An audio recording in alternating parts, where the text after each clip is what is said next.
बोलो जयकारा बोल मेरे श्री गुरु महाराज की जय। सभी गुरुमुख प्रेमियों से सप्रेम जय सच्चिदानंद। बृहदारण्यकोपनिषद में वर्णन है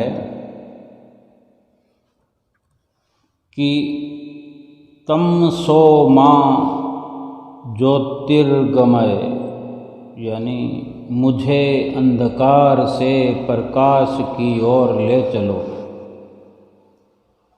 यहाँ ये सवाल पैदा होता है कि मनुष्य ये प्रार्थना तो कर रहा है, परंतु उसे अंधकार से निकालकर प्रकाश की ओर ले जाएगा कौन? कौन प्रकाश दिखाएगा? कौन प्रकाश दिखाता है? और फिर अंधकार क्या है? अंधकार कहाँ है और प्रकाश कहाँ है? संत सहजोबाई जी वचन फरमाते हैं कि साध संग में चांदना सकल अंधेरा और सहजो दुर्लभ पाइए सत्संगत में ठोर। संतों सत्पुरुषों की संगत में ही प्रकाश यानी ज्ञान का प्रकाश है, और बाकी सब जगह अज्ञान का अंधकार छाया हुआ है, फैला हुआ है। पर संत सहजोबाई जी का कथन है कि सत्संगत में ठोर मिल जाना बहुत ही दुर्लभ है। अगर किसी को मिली है, मिल रही है, मिल जाती है संगत संतों की, तो वो सौभाग्य की निशानी है, बड़े ही ऊंचे भागों की निशानी है। प्रकाश और अंधकार की हम चर्चा कर रहे हैं कि प्रभु के चरणों में ये प्रार्थना की गई जीव के द्वारा कि मुझे अंधकार से प्रकाश की ओर ले चलो। प्रकाश की अभिलाषा मनुष्य के अंदर क्यों है? क्यों चाहता है प्रकाश? क्या दुनिया में प्रकाश की कमी है? हम अपने घर में इतने प्रकाश को लिए हुए हैं, बाहर गली मोहल्ले में जाते हैं तो खंबे खंबे पर लाइटें लगी होती है। अगर एक देश, एक शहर से दूसरे शहर पर बाई रोड अगर अपनी सवारी के दौरान 4 व्हीलर पे, 2 व्हीलर पे, रेलगाड़ी में, बस में, किसी भी प्रकार का सफ़र करते हैं, रात हो दिन हो, कुछ कुछ जगहों पर घना जंगल होने के कारण अंधकार होता है, लेकिन जिस ट्रेन से हम जा रहे हैं, जिस रास्ते पर जा रहे हैं, उस रास्ते पर चलने के लिए तो पर्याप्त मात्रा में प्रकाश है, तभी तो सफ़र हो रहा है। अगर हम कार में सवार हैं, सड़क पर कहीं अंधेरा हो भी सही, लेकिन हमारे पास तो प्रकाश है ना, उसी प्रकाश के प्रतिबिंब के पीछे जा रहे प्रकाश के दायरे में ही तो हमारा सफ़र हो रहा है। यानी प्रकाश के बिना सफ़र नहीं हो सकता। अगर हमारी गाड़ी में भी लाइट ना हो, सड़क पर भी लाइट ना हो, गुप्त अंधेरा हो, तो फिर कहाँ चलेंगे, कहाँ पहुँचेंगे? सड़क का पता नहीं लगेगा, मंजिल का पता नहीं लगेगा। जीव जो प्रकाश की अभिलाषा करता है, क्यों करता है? क्योंकि प्रकाश सबको प्यारा है। इसीलिए आनंद और खुशी के अवसर पर हम देखते हैं, हमारे घर में भी अगर कोई ऐसा अवसर होता है, कोई खुशी का दिन होता है, कोई ब्याह है, शादी है, कोई जन्मदिन है, तो खूब प्रकाश करते हैं अपने घर में। और इसके उलट अंधकार जो है वो किसी को किसी भी सूरत में प्यारा नहीं है। अंधकार से कोई खुश नहीं है। इसलिए अंधकार को दुख और शोक का निशान माना जाता है। जहाँ शोक का वातावरण हो वहाँ रोशनी अलग से नहीं की जाती, केवल ज़रूरत मात्र की ही रोशनी वहाँ होती है। और ये प्रकाश का बहुत बड़ा साम्राज्य है, प्रकाश की बहुत बड़ी गहराई है। इसको ठीक से समझना, कितने प्रकार के प्रकाश हैं, कौन सा प्रकाश ये जीव मांग करता है, कौन से प्रकाश की कहाँ ज़रूरत पड़ती है। बाहरी शारीरिक सफ़र के लिए जो प्रकाश हमें चाहिए, उस प्रकाश के बिना वो सफ़र नहीं होता। तो ये जो जीव मांग कर रहा है प्रकाश की एक भक्ति की राह पर, तो ये कुछ और प्रकाश है। ये संतों महापुरुषों से ही समझा जा सकता है, हम समझ रहे हैं।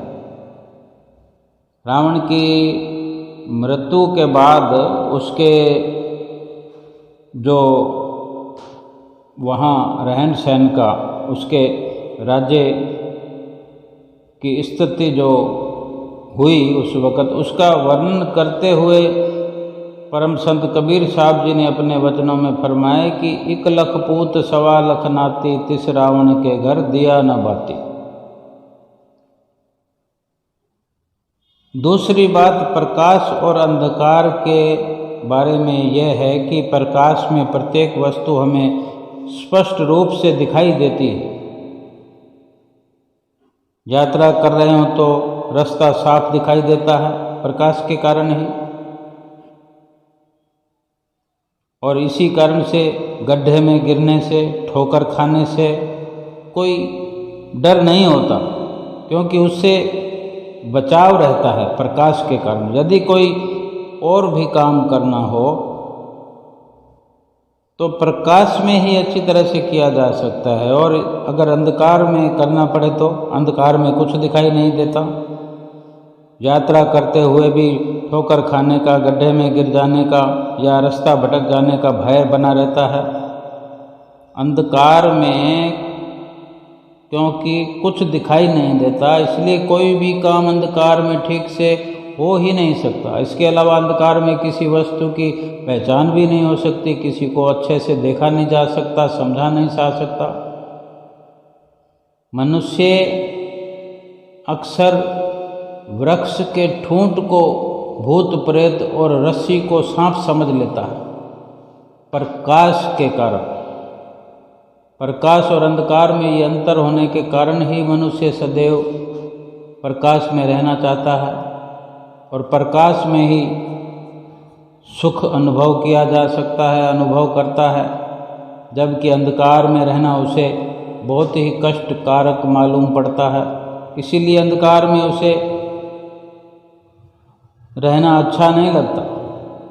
हम अपने घर में होते हैं, देखें कि घर की लाइट चली जाती है, रात का समय हो, खाना बना रहे हों, खाना खा रहे हों या कोई और अन्य काम कर रहे हों, वो कार्य कितना कीमती है। उस हमारे जीवन के ये जितने भी कार्य हैं, सुबह से रात तक और रात को भी सुबह तक कुछ ना कुछ कार्य चलता रहता है, कितने एक कीमती है। ये हम अंदाज़ा लगा सकते हैं कि एक नश्वर क्षणभंगुर संसार में और क्षणभंगुर जीवन में इन सामानों का महत्व जो है, इन कामों का जो महत्व है ना के बराबर है। लेकिन कितनी ज़रूरत पड़ती है प्रकाश की, कि प्रकाश के बिना कोई कार्य हम करना नहीं चाहते, प्रकाश के बिना रहना नहीं चाहते। जिस प्रकार बाहर के अंधकार में कुछ नज़र नहीं आता, साफ साफ दिखाई नहीं देता, ना तो किसी वस्तु का सही से पता चलता है, ना सही रास्ते का ज्ञान होता है, उसी प्रकार अंदर में, हमारे अंदर में अज्ञान का अंधकार जब तक छाया रहता है, मनुष्य को वास्तविकता का बोध नहीं होता, न ही परमार्थिक दृष्टि से सही रास्ते का पता चलता है। जिससे फिर जीवन में सदा भटकना छाई रहती है। जीवन में जीव भटकता रहता है, ठोकरें खाता रहता है और दुखी रहता है, परेशान रहता है। अगर किंतु सौभाग्य से जब पूर्ण सत्पुरुषों की पावन संगति प्राप्त हो जाती है और सत्संगति के प्रताप से घट में प्रकाश ज्ञान वाला हो जाता है, तो फिर वास्तविकता उसके सामने पूरी तरह प्रकट हो जाती है।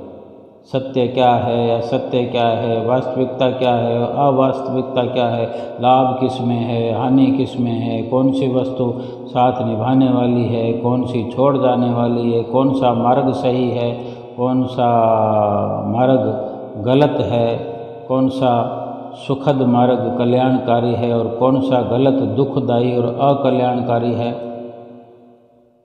अपने घट में, हृदय में ज्ञान का प्रकाश हो जाने से इन बातों का मनुष्य को बड़ी सरलता से ज्ञान हो जाता है। महापुरुषों के वचन भी है, काल माया की अंधेरी रात में ये जीव है भटक रहा, बिना ज्ञान की रोशनी के है बहुत ही दुख उठा रहा।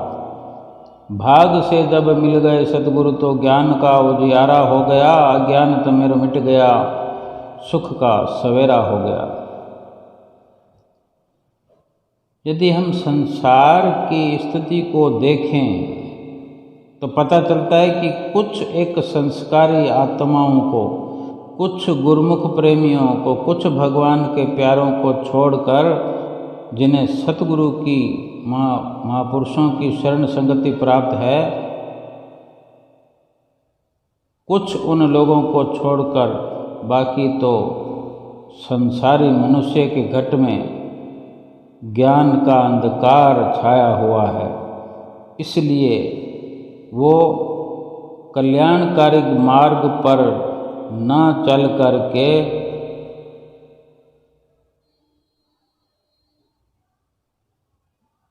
घट में विद्यमान इस अज्ञान अंधकार के कारण उसे, जो कि ज्ञान ही नहीं है, इसलिए वो सत्य को असत्य और असत्य को सत्य, असल को नकल तथा नकल को असल समझे बैठा है और उन्हीं पदार्थों के पीछे दिन रात भाग रहा है जो असत्य हैं, अस्थायी हैं, दुख देने वाली है।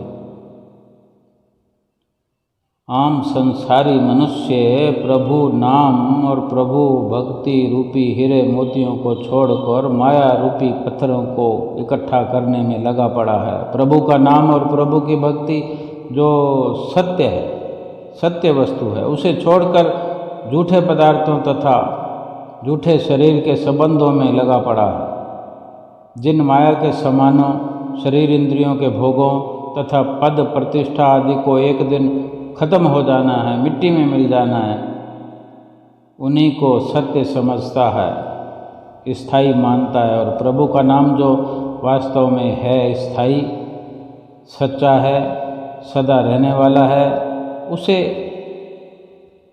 झूठा समझकर, अस्थायी समझकर उससे दूर भाग रहा है। जिन माया और मारा पदार्थों के लिए एक दिन इन सब पदार्थों को छोड़ जाना है, उनके लिए रात और दिन लगा हुआ है, मेहनत कर रहा है, पुरुषार्थ कर रहा है। प्रभु का नाम जो सदा साथ निभाने वाला है, लोक परलोक में संगी साथी बनने वाला है, उसे छोड़कर बैठा हुआ।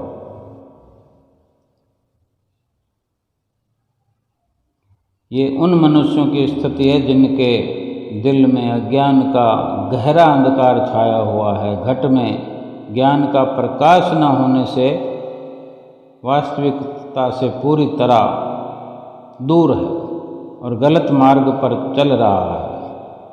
नतीजा फिर यही है कि हर समय दुखी है, हर समय अशांत है, परेशान है। ऐसे मनुष्य के बारे में सत्पुरुष भी उपदेश देते हैं। अंधकार सुख कब ही न सोई है, राजा रंक दो मिल रोई है। अंधकार सुख कब ही न सोई है, राजा रंक दो मिल रोई है। जौ पे रसना राम न कहिबो, उपजत बिनसत रोवत रहिबो। जस देखिए तरवर की छाया, प्राण गए कहु काकी माया। जस जंती मह जीव समाना, मुए भरम को का कर जाना। हंसा सरवर काल शरीर, राम रसायन पीयूर कबीर। ये कबीर साहब जी के वचन हैं। उनका कथन है कि अज्ञानता के अंधकार में कभी भी कोई सुखपूर्वक नहीं सो सकता, चाहे राजा हो चाहे रंक हो, यानी गरीब हो चाहे अमीर हो। वे सदा रोते ही रहते हैं, जीवन भर रोते रहते हैं, अर्थात दुखी रहते हैं, परेशान रहते हैं। यदि प्रभु के नाम का सुमरण नहीं करोगे तो आवागमन के चक्कर में फंसकर फिर बार बार जन्मते मरते रहोगे। ये महापुरुषों के वचन हैं। दुखी रहोगे और दुखी होते रहोगे। तरवर की छाया को देखो, जिस प्रकार वो सदा स्थिर नहीं रहती, टिक कर नहीं रहती छाया, उसी प्रकार माया और माया के पदार्थ भी सदा टिक कर नहीं रहते और साथ छोड़ जाते हैं। जब मनुष्य के प्राण निकल जाते हैं तो कहो ये माया या ये मायावी समान मायावी रिश्ते किसी का साथ निभाते हैं या किसी के साथ चले जाते हैं। किसी का साथ देने के लिए शमशान से आगे कोई जा सकता है? जहाँ प्राणी को जलाया जाता है तो क्या कोई किसी के साथ जल जाता है? सब जानते हैं कि मिट्टी मिट्टी में मिल गई, तो फिर उस पर अमल क्यों नहीं करते कि जब ये शरीर मिट्टी है और हमारी आंखों के सामने जल रहा है, आज ये शरीर जल रहा है तो कल हमारा भी शरीर जलाया जाएगा। तब हाथ में क्या लेकर हम जाएंगे? सब कुछ यहीं तो रह गया। हड्डियाँ रह जाती है, मांस को जला दिया जाता है, श्वास तो पहले ही, जीव तो पहले ही निकल के चला जाता है अपने गंतव्य स्थान पर अपने कर्मों के लेखे जोखे के अनुसार। और शरीर को चाहे कोई 2 घंटे 4 घंटे 6 घंटे अपनी व्यवस्था करने तक 1 दिन 2 दिन रखा जाता है, फिर उसको जलाना ही जलाना है। और सब देखते हैं हम। इस प्रकार के दृश्य हर कोई देख चुका है, देखता रहता है, बार बार देखता है। जब कोई किसी का साथ दे ही नहीं सकता, कोई किसी का है ही नहीं, जिस प्रकार किसी वाद्य यंत्र में कोई जीवन नहीं होता, चाहे ढोलक बजती हो, हारमोनियम बजता हो, तंदूरा बजता हो, जिसमें से आवाज़ें निकलती है, बजाने वाले के द्वारा ही उसमें से ध्वनि निकाली जाती है, कलाकार के द्वारा। उस आइटम में वो ध्वनि है, लेकिन वो निकलती तो किसी के कलाकार की कला के द्वारा ही उसमें से बाहर निकलती है। इसी प्रकार ये शरीर भी जो है ना, ये यंत्र है। इसको हारमोनियम कह लें, बाजा कह लें, ढोलक कह लें, तंबूरा कह लें, कुछ भी कह लें। जिस तरह वो वाद्य यंत्र जड़ वस्तु है, एक सामान है, ये शरीर भी सामान ही समझ लो। अगर जीवात्मा इससे निकल जाती है तो ये शरीर तो उन सामानों से भी कितना गया गुजरा है। जीवात्मा जो हमारे भीतर है, उसी से सब कार्य क्रिया इस शरीर के द्वारा होती नजर आती है। जैसे बजाने वाला किसी भी यंत्र से अपने हाथ हटा लेता, हारमोनियम बजाने वाला जिससे धुन निकलती हो, हाथ ऊपर कर ले, हाथ हटा ले तो तुरंत ध्वनि बंद हो जाती है। फिर ध्वनि कहाँ चली जाती है ये कोई नहीं कह सकता। उसी प्रकार जब मनुष्य मृत्यु को प्राप्त होता है, अर्थात जीवात्मा शरीर से निकल जाती है, अलग हो जाती है, तो फिर कोई ये भेद नहीं जानता कि जीव कहाँ गया।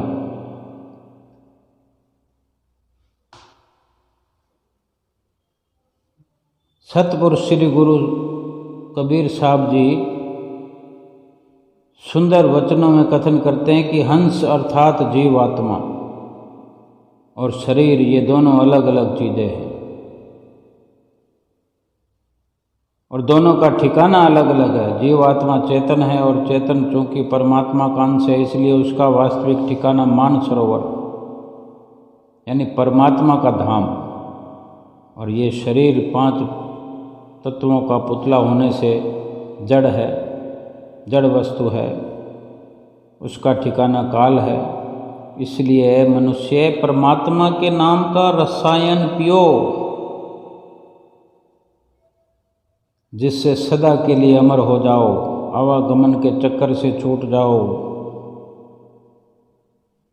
परम संत कबीर साहब जी ने सुंदर सुंदर शब्दों में समझा दिया, कितने स्पष्ट शब्दों में फरमा दिया कि शरीर तथा माया को सत्य मानकर आसक्त हो जाना ये अंधेरा है, अंधेरा। क्योंकि शरीर तथा माया दोनों ही असत्य हैं, मिथ्या हैं, अस्थायी हैं, टिकने वाले नहीं हैं। और मनुष्य उन्हें सच्चा मानता है, स्थिर मानता है, सदा सदा रहेगा, ये सब कुछ ऐसा मानता है। सत्य तो आत्मा है जो परमात्मा का अंश है। सच्ची वस्तु, वास्तविक वस्तु जो है वो तो शरीर के अंदर आत्मा है। और ये ज्ञान का जो प्रकाश है कहाँ मिलता है? एक तो परमात्मा का नाम है जो परमात्मा का अंश है, और दूसरी जो वस्तु है वो परमात्मा का नाम है। ये दोनों सत्य हैं। अब ज्ञान का प्रकाश कहाँ मिलेगा जिससे हमें समझ आ जाए? संतों महापुरुषों की संगत में ज्ञान का प्रकाश मिलता है। संसार में ये ज्ञान, ये आंतरिक प्रकाश अन्य कहीं भी प्राप्त नहीं हो सकता। महापुरुषों ने जो वचन अपने अपने समय में हजारों साल, सैकड़ों साल पहले ही वर्णन कर दिए हैं, फरमाया है कि साध संग में चांदना सकल अंधेरा, और कि केवल संतों की संगत में ही प्रकाश है, बाकी सब अंधेरा ही अंधेरा है।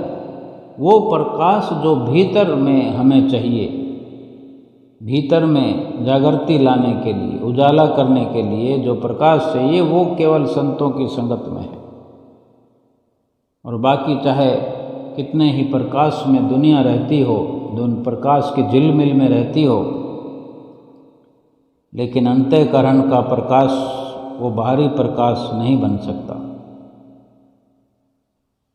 और शब्दों में फरमाया है, कोटिन चंदा उगवे सूरज कोटि हजार, सतगुरु मिलिया बाहरे दिसत घोर अंधार। कि चाहे करोड़ों चंद्रमा, 1000 करोड़ सूर्य भी एक साथ उदित हो जाएं, बाहर के संसार में इतना प्रकाश होने पर भी वो प्रकाश मनुष्य घट में जो विद्यमान अंधेरा है, ज्ञान का अंधकार छाया हुआ है, वो बाहर के इतने अधिक प्रकाश से भी वो दूर नहीं हो सकता। वहाँ तो अंधेरा ही रहेगा। जब जीव का सतगुरु से, पूर्ण सतगुरु से मिलाप हो जाएगा, सतगुरु से मिलाप हो करके और उनके द्वारा ज्ञान उपदेश के जो वचन हृदय में उतरेंगे,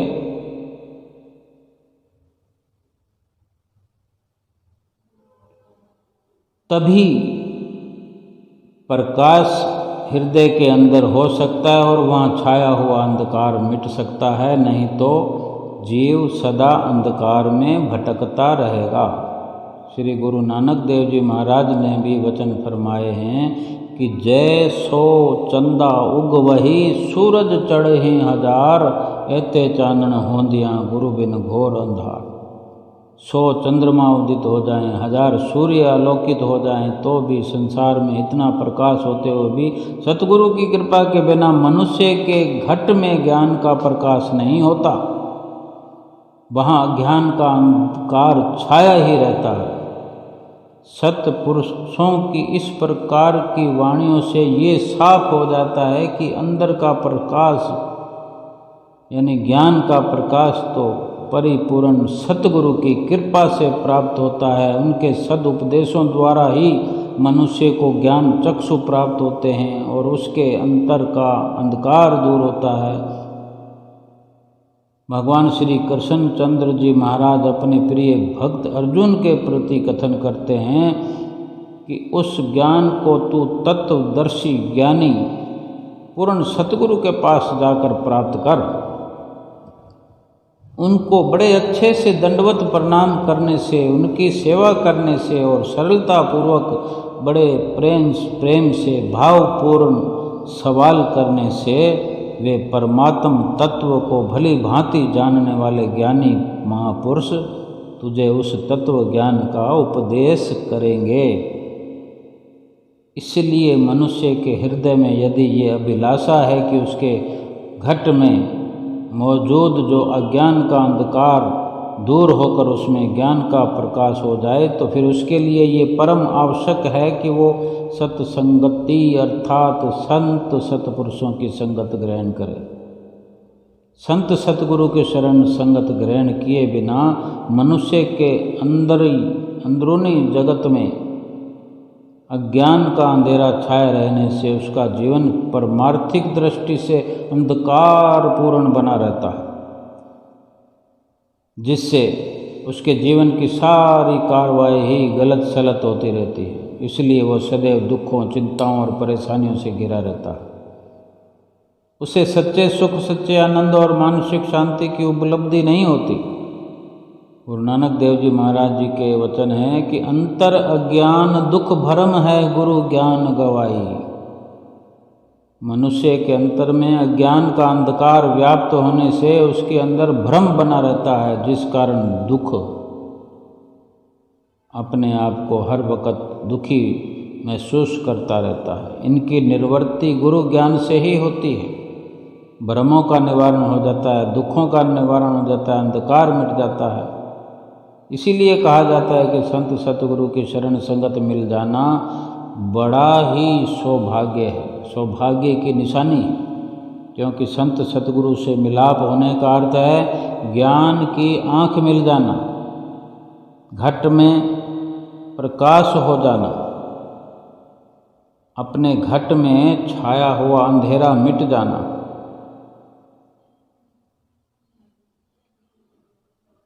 और जब इस प्रकार ज्ञान का अंधकार मिट जाता है, प्रकाश हो जाता है, फिर विवेक विचार की दृष्टि प्राप्त हो जाती है, जिससे वो जो टेढ़ा मेढ़ा मार्ग नजर आता है अंधेरे के कारण, सही नहीं दिशा मिल जाती है। फिर गलत मार्ग छोड़कर सीधा और सही मार्ग अपना लेता है जीव। और ये तो सुनिश्चित है कि सीधा और सही मार्ग भक्ति और परमार्थ का ही है। दो ही मार्ग हैं, एक माया का और एक भक्ति का। जब सीधा सीधा समझ में आ जाएगा कि माया का जो रास्ता टेढ़ा मेढ़ा है और भक्ति का है जो सीधा सरल है, प्रकाश होगा तो फिर ठीक ठीक निर्णय हर कोई कर सकता है कि कौन सा रास्ता सीधा है या सरल है। फिर भक्ति वाला रास्ता सीधा नज़र आएगा, उसी पर फिर ये जीव चलता चला जाएगा। यही रास्ता कल्याणकारी है।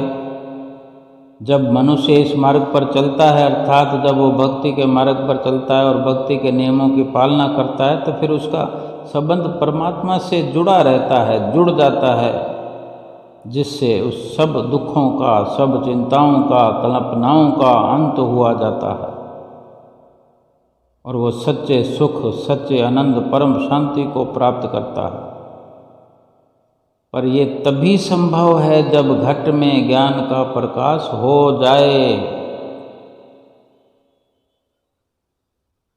महापुरुष फरमाते हैं, अंधे चानन ना थिए, जा सतगुरु मिले रजाए, बंधन तोड़े सच बसे, अज्ञान अंधेरा जाए। गुरु रामदास जी महाराज ने अपनी वाणी में फरमाया कि मैं उपयुक्त वाणी में जो रामदास जी महाराज जी ने वचन फरमाए हैं, तो मनुष्य को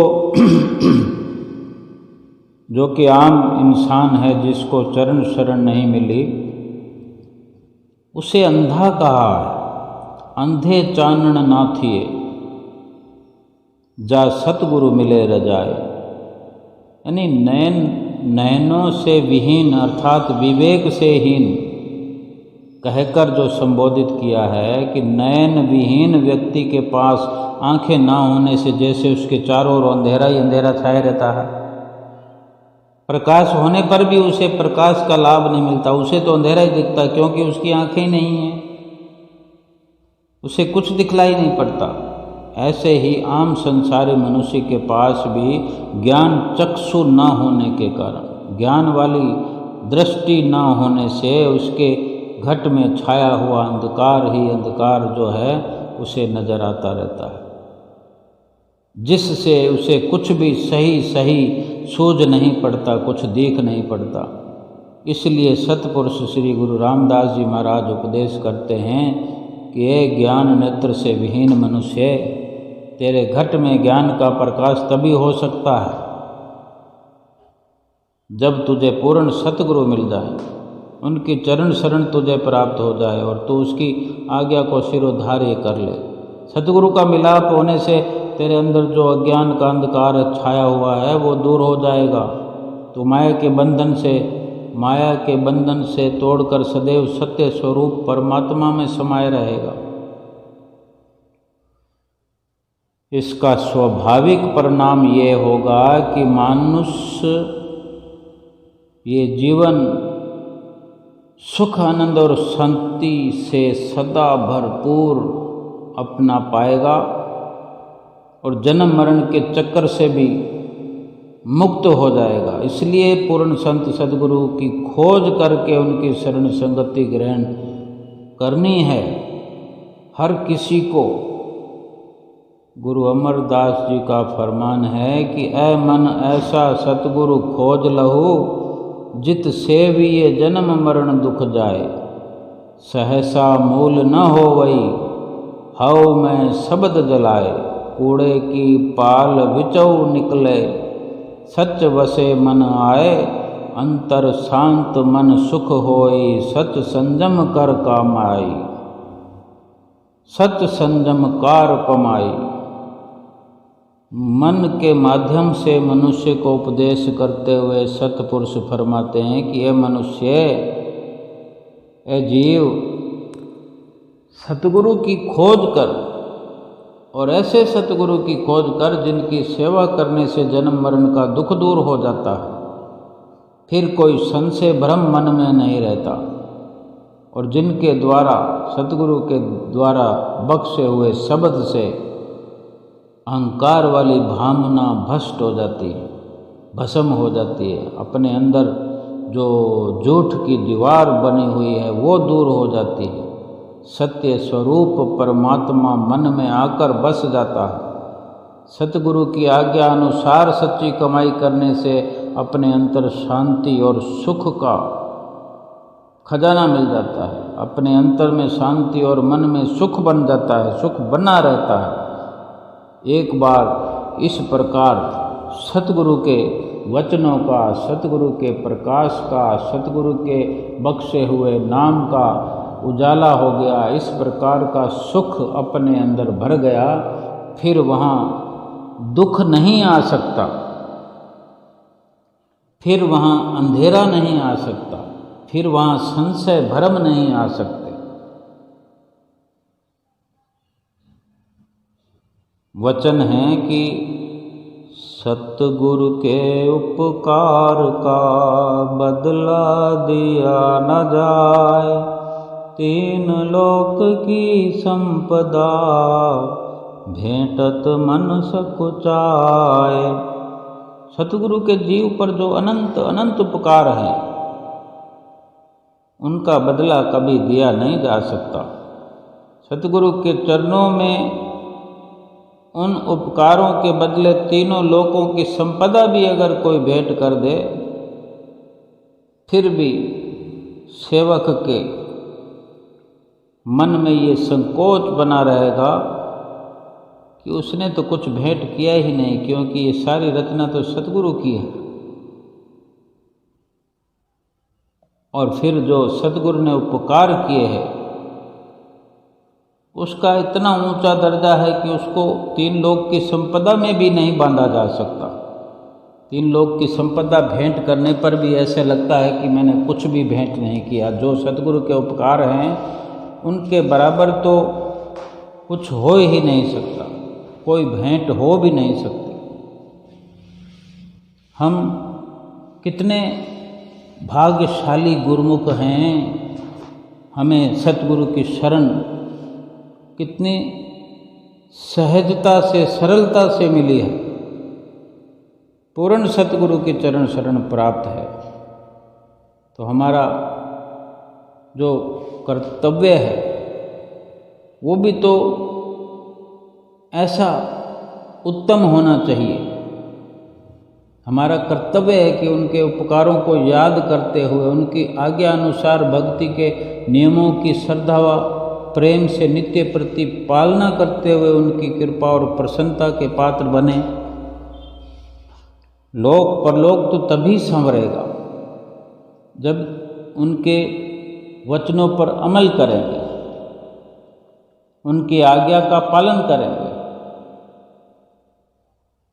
सतगुरु अपने वचनों में जो भी वचन फरमाते हैं हमारे लिए, उसमें हमारा हित ही हित छुपा होता है।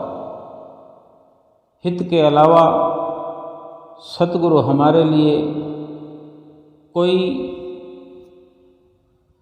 ऐसा एक पल के लिए भी नहीं करते जिससे हम दुखी हो जाएं, अशांत हो जाएं, बल्कि हर पल वही कार्रवाई सतगुरु की तरफ से होती रहती है कि हम सुख स्वरूप बन जाएं। सुख भी कैसा मिले कि फिर दुखों का मुंह न देखना पड़े। एक प्रेमी की पुकार होनी चाहिए कि जिसके दिल में सतगुरु के प्यार ने घर कर लिया, मिल गया सब कुछ उसे, जीवन है उसका संवर गया। दुनिया की धन संपदा उसको लुभा सकती नहीं, सतगुरु की कृपा से ममता सता सकती नहीं। जिसके दिल में प्रेम ने अपना बसेरा कर लिया, मिल गया सब कुछ उसे, जीवन है उसका संवर गया। तू ही तू की आती हर पल, दिल से बस आवाज है। रोम रोम में उसके बजता प्रेम का ही साज है। भाग्यशाली है वो प्रेमी, भव से निश्चय तर गया। मिल गया सब कुछ उसे, जीवन है उसका संवर गया। प्रेम की मस्ती में वो रहता सदा डूबा हुआ, रहता उसकी जुबां पे नाम सतगुरु का सदा। पी के अमृत प्रेम का वो जगत में हो अमर गया। मिल गया सब कुछ उसे, जीवन है उसका संवर गया। प्रेम उसके दिल में बसता, जिस पे तुम कृपा करो। अपनी रहमत से प्रभु जिस दास की झोली भरो। भूल दुनिया को वो सतगुरु बन तेरा चाकर गया। मिल गया सब कुछ उसे, जीवन है उसका संवर गया। जिसके दिल में सतगुरु के प्यार ने घर कर लिया, मिल गया सब कुछ उसे, जीवन है उसका संवर गया, जीवन है उसका संवर गया। जिसके दिल में सतगुरु ने घर कर लिया हो, जिसके दिल में सतगुरु ने अपनी बैठक बना ली हो, फिर उसे जीवन में या जीवन को संवारने में या सुंदर बनाने में फिर क्या बाकी रहेगा? क्या सतगुरु यूं ही थोड़ी आकर बैठ जाते हैं? उनको बिठाने के लिए जो पुरुषार्थ करने होते हैं, वो पुरुषार्थ यत्न करने के बाद ही तो सतगुरु की बैठक हृदय में बनाई जाती है। सतगुरु तभी तो निवास करते हैं हृदय में कि हम अपने हृदय को साफ करेंगे, अपने हृदय में जो छल कपट समाये हैं उनको बाहर करेंगे, फिर दोबारा से छल कपट हम न करने का संकल्प लेंगे, नित्य नियमों की पालना करके, भजन भक्ति करके, सुमरन करके अपने हृदय को साफ सुथरा शुद्ध बनाएंगे। और फिर दुनिया की जो धन संपदा है, हमारा मन मोहित नहीं होगा, संसार पर हमारा मन फंसेगा नहीं।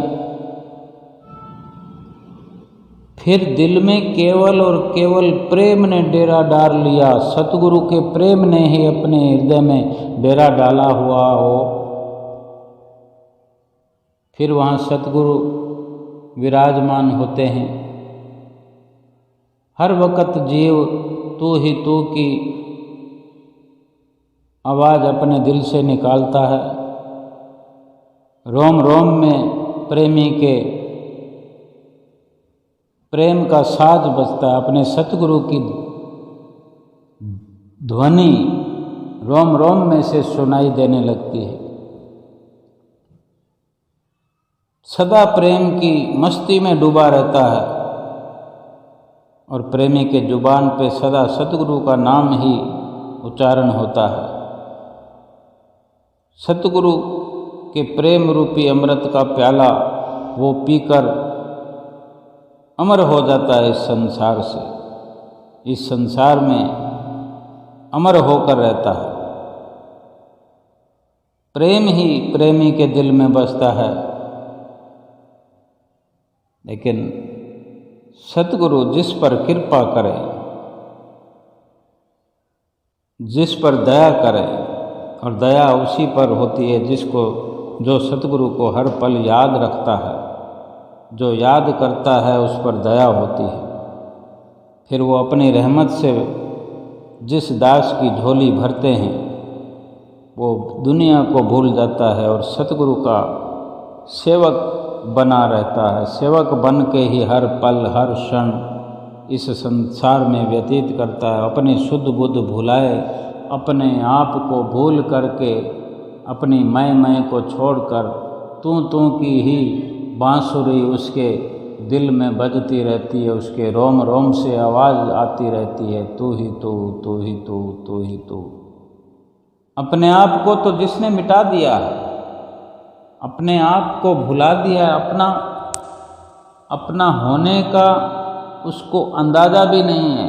अब उसको ये ख्याल भी नहीं है कि क्या मैं कुछ हूँ, क्या मेरी कोई औकात है, मेरा वजूद ही नहीं। अपने वजूद को ही संपूर्ण तरह से मिटा दिया होता है, मिटा देता है। जब केवल तू ही तू की बांसुरी बजती है तो फिर सतगुरु हृदय में आकर विराजमान हो जाते हैं और सतगुरु ही सतगुरु नजर आते हैं। जीवात्मा परमात्मा से एकाकार कर रहा होता है, जीवात्मा परमात्मा से मिलन कर रहा होता है। ऐसे सुंदर मिलन करने के लिए ये मनुष्य जन्म मिला है और ये जीव इस प्रकार से पुरुषार्थ करते हुए अपने जीवन को सार्थक करता है और सतगुरु परमेश्वर की प्रसन्नता को सिरोधार्य करके अपना लोक और परलोक संवार लेता है। बोलो जयकारा बोल मेरे श्री गुरु महाराज की जय।